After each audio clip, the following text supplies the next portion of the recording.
ఈ యొక్క ఫలితాలు తెలంగాణ ఉపాధ్యాయులకు తెలంగాణ సమాజానికి అంకితం చేస్తూ ఉన్నాం.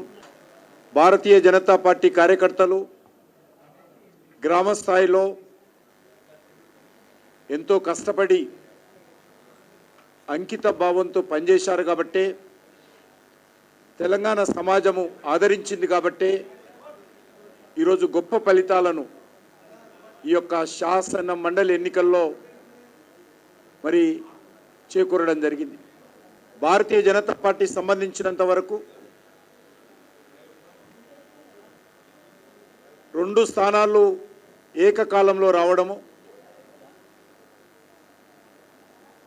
అందులో తెలంగాణలో ఉన్నటువంటి 3 ఉపాధ్యాయ సంఘాలకు సంబంధించినటువంటి ఎన్నికలుంటే టీచర్స్ కాన్స్టిట్యున్సీ, అందులో బీజేపీ గతంలో 1 సీటు, ఇప్పుడు 1 సీటు సంపాదించడం జరిగింది. పట్టభద్రులకు సంబంధించినటువంటి కాన్స్టిట్యున్సీ నుంచి కూడా ఈరోజు భారతీయ జనతా పార్టీ విజయం చేకూర్చడం జరిగింది.